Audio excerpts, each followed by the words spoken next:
క్రైస్తవులు దేవుని స్తోత్రం. 2024వ సంవత్సరం మరి మరొక దినాన్ని నూతనంగా దేవుడు మనకి ఇస్తున్నారు. క్రీస్తు 3వ రోజు పొందుతున్నాం. చేతులందరికీ ప్రభునామమును బట్టి వందనాలు తెలియజేస్తూ ఉన్నాను. క్రైస్తవులు శుభాలు కూడా 140 కీర్తన ధ్యానం చేద్దాం. గొప్పగా పడుతున్నాం. ఆకాశవాసులారా యెహోవాను స్తుతించు. ఆ కీర్తన ధ్యానం చేస్తాం. 140 కీర్తన ఆ కీర్తనే పాటగా రాశారు. అందరూ పాడదాం. ఆకాశవాసులారా యెహోవాను స్తుతించు.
ప్రత్యేకమైన స్తుతి కీర్తనలు ధ్యానిస్తూ ఉన్నాం.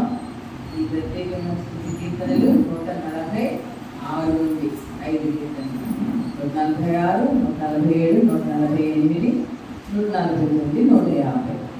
మరి 150 కీర్తనలు ముగింపు సందర్భంలో మనం అనుకున్నాం, కనీసం దానిలో 10వ వంతైన కొన్ని కీర్తనలు మనకిష్టమైన కీర్తనలు, మనం కంఠస్థం చేసిన కీర్తనలు, చిన్న కీర్తనైనా పెద్ద కీర్తనైనా చదువుకొని మనకు మనమే చూడకుండా రాసుకొని మనకి ఎన్ని వచ్చినాయో వాటిని మనం గుర్తు చేసుకొని సంతోషిద్దాం. కాబట్టి మరొకసారి నేను చెప్తూ ఉన్నాను, అందరూ కూడా ఎన్ని కీర్తనలు వస్తే అన్ని కీర్తనలు చూడకుండా రాయడానికి ప్రయత్నం చేయండి. ప్రయత్నం చేద్దాం, నేను కూడా అందరితో పాటు. అయితే ఈ స్తుతించడం, ఎందుకు స్తుతించాలి, ఎప్పుడు స్తుతించాలి, ఎక్కడ స్తుతించాలి, ఎవరెవరు స్తుతించాలి, వీటి గురించి ఈ 5 కీర్తనలో రాయబడి ఉన్నాయి.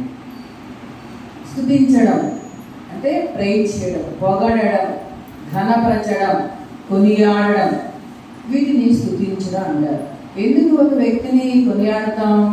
ఆయన చేసే పనులను బట్టి, ఆయన యొక్క గుణ లక్షణాలను బట్టి, ఆయన మంచివాడు కాబట్టి మనం ఆయనలో ఉన్న మంచి లక్షణాలన్నీ ఎక్కువగా ఉన్నాయి కాబట్టి ఆయన మంచివాడు, చాలా గొప్పవాడు, నాకు సహాయం చేశాడు అని వారి గురించి మనం ఇతరులకి చెబుతూ ఉంటాం.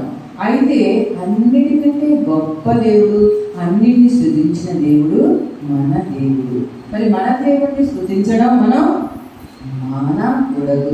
అది స్తుతించిన ఒప్పిదము కదా. మనం అంతకుముందు కీర్తనలో మనం చదువుకొని ఉన్నాం.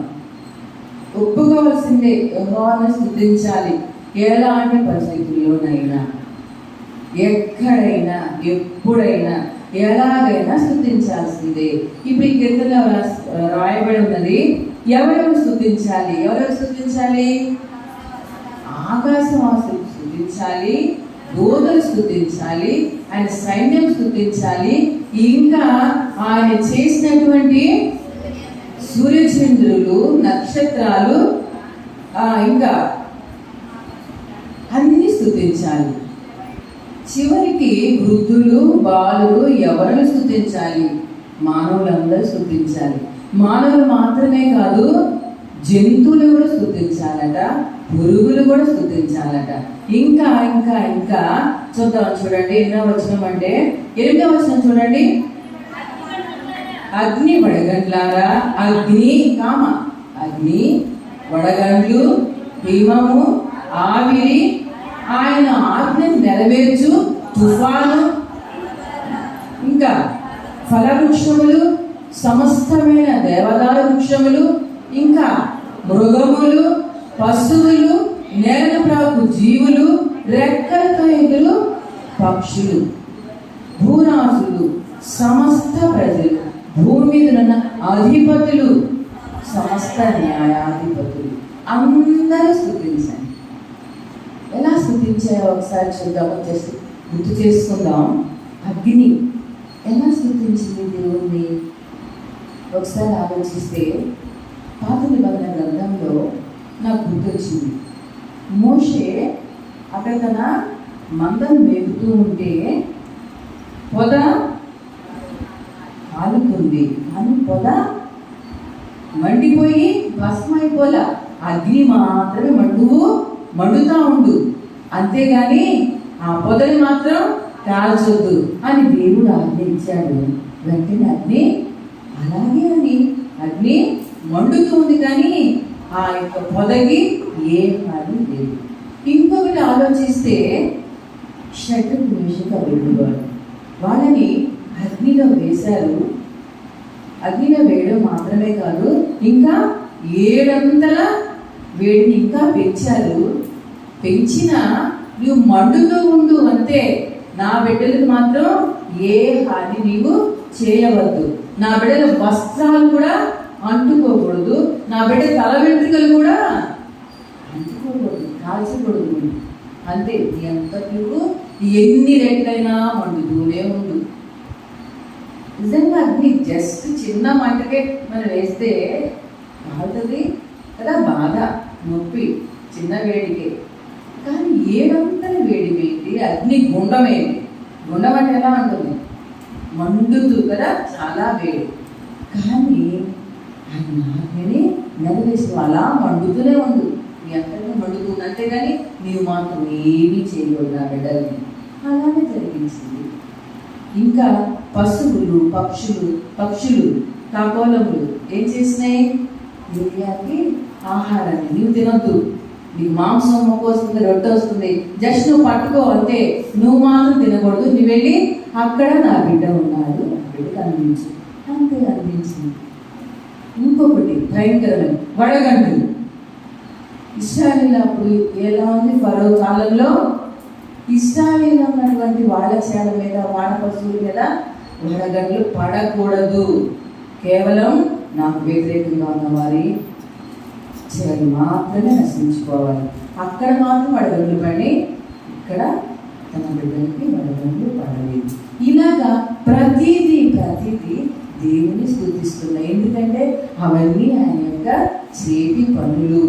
అందుకే దేవుడు ఏం చెప్తున్నాడు అంటే అందరూ స్తుతించండి, ఎందుకంటే ఆయన నామము స్తుతి నొందదగిన నామము. ఎప్పటి నుంచి అప్పటి వరకు? సూర్యోదయం మొదలుకొని సూర్యాస్తమయం వరకు ఆయన నామము స్తుతింపదగిన నామం. కాబట్టి ఎన్ని పరిస్థితులు వచ్చినా, ఎలాంటి పరిస్థితులు వచ్చినా, ఎన్ని కష్టాలు వచ్చినా, ఎన్ని నష్టాలు వచ్చినా అవన్నీ మనల్ని ఏమీ చేయలేవు. అగ్ని మండుతుంది, 7 రెట్లు మండుతుంది, కానీ వెంట్రుకలు కూడా కాలిపోలేదు, తల వస్త్రాలు కూడా అంటుకోలేదు. అలాగనే ఇంకా పొద మండుతుంది, మండు, అంతేగాని పొదకు మాత్రం ఏ హాని లేదు.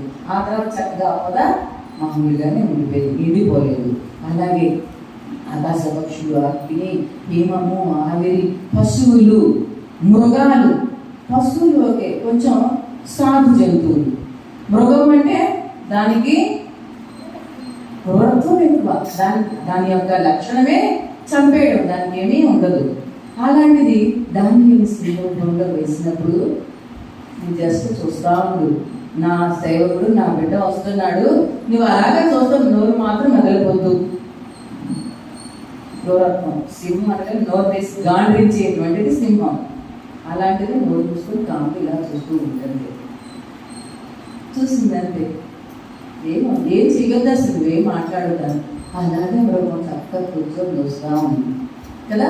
అప్పుడు నువ్వు బయటికి రా, నువ్వు బ్రతికే ఉన్నావా అని రాజుగారు టెన్షన్ పడి కలవరపడి వస్తూ ఉంటే, జీవము గల దేవుని సేవకుడవైన దానియేలు నీవు సజీవంగా ఉన్నా, రాజు చిరంజీవి గాక నేను సజీవంగానే ఉన్నా, నేను అనుదినము తప్పగా సేవించిన నా దేవుడు ఈ క్రూర ప్రభువు నుండి బయటకు ఏ హాని చేయకుండా నన్ను కాపాడాడు.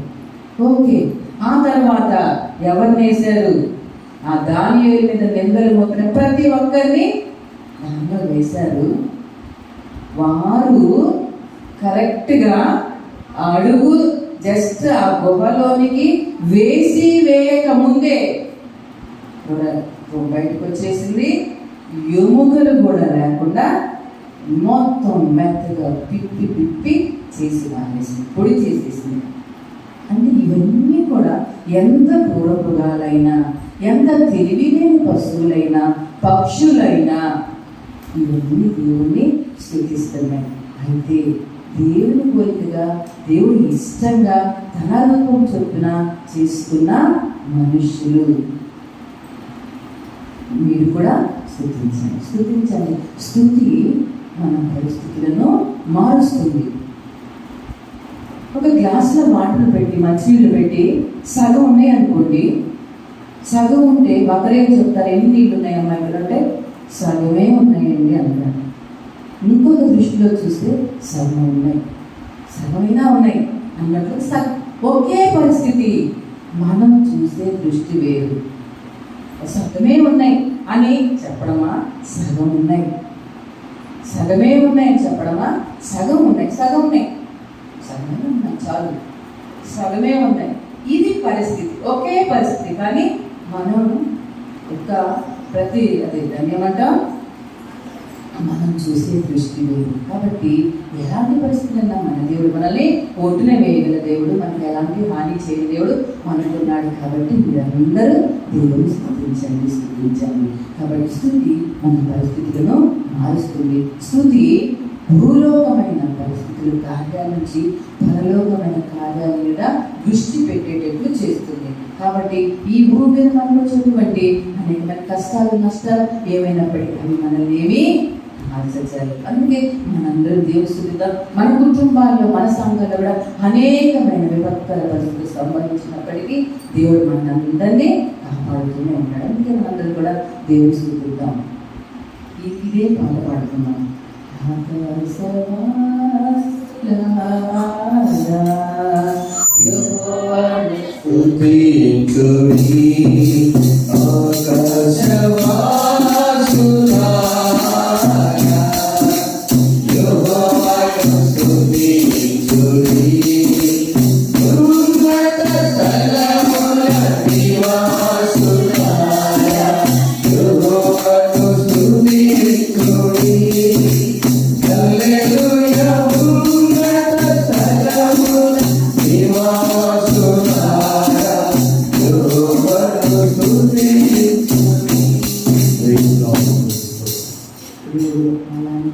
స్తుతించేటువంటి పరిస్థితులను, స్తుతించేటువంటి ప్రార్థనను, స్తుతించేటువంటి అనుభవాన్ని దేవుడు మనందరికీ దయచేయుగాక. అవకాశం ఇచ్చిన వారికి, సంఘానికి, విడుదలస్తున్న వారికి మరొకసారి రైతులో చక్కగా పక్షులైనా, జంతువులైనా, మృగాలైనా దేవుని స్థుతిస్తున్నాయి. కానీ మనుషులు కూడా స్థుతించాలని సమయం లేదనుకున్న పరిస్థితుల్లో చిన్న పిల్లలు, యవనస్తులు అందరూ కూడా వృద్ధులు దేవుని స్తుతించండి. వాక్యానికి వివరాలు అందరం కలిసి మనకి తెలుసుకోండి. చూచుచున్నాము నీ వైపు మా ప్రియ జనకనే పాటతో నేటి